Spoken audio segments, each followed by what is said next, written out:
The sun hung low over Willow Creek, painting the fields in hues of amber and regret. For years, my family's farm had been a quiet haven, its entrance a simple dirt path that wound through wildflowers and memories. But then HOA Karen moved in. She wasn't just a neighbor. She was a force, a self-appointed guardian of rules that existed only in her head. Her pristine suburban ideals clashed with our dusty, calloused way of life, and it wasn't long before she decided our farm entrance was an eyesore. It started with complaints. HOA, with her clipboard and pursed lips, would march over daily, citing vague HOA regulations about property aesthetics. Our path, she claimed, lowered her home's value. We ignored her at first, chalking it up to city folk nonsense. But HOA wasn't one to be ignored. One morning, I woke to find our entrance blocked by a pile of crates, tires, and a hand-painted sign. No access HOA order. My workers couldn't get through. Our deliveries were stranded. The farm, my livelihood, was choking. I tried reasoning with her, knocked on her door, hat in hand, only to be met with a lecture about community standards. The sheriff wouldn't touch it. Private property disputes weren't his game. The other farmers, fed up with HOA's reign over the neighborhood, urged me to fight back. But I'm not a fighter. I'm a grower, a man of soil and seasons.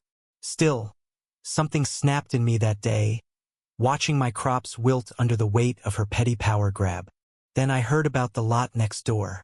A scrappy patch of land, barely an acre, but it had one thing HOA didn't: direct access to the county road.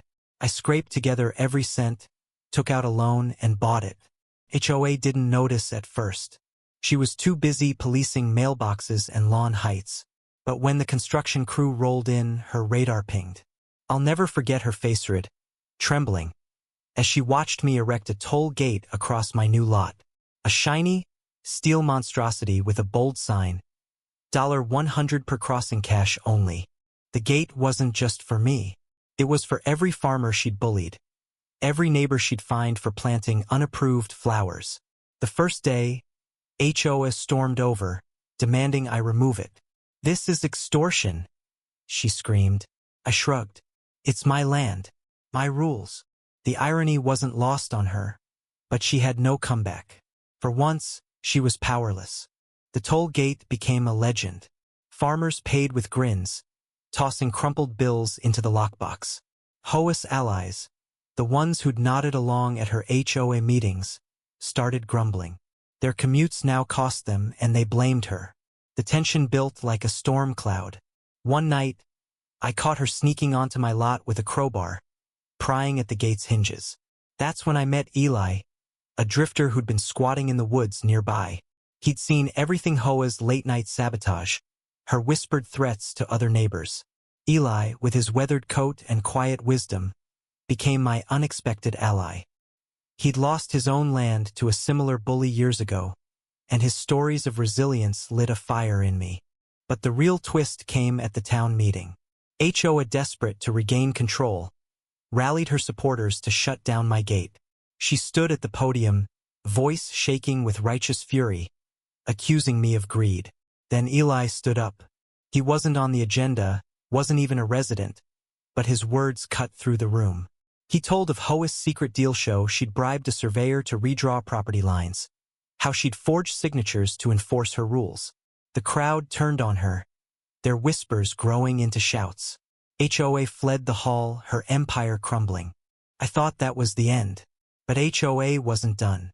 In a final act of defiance, she doubled down, piling more junk at my farm entrance.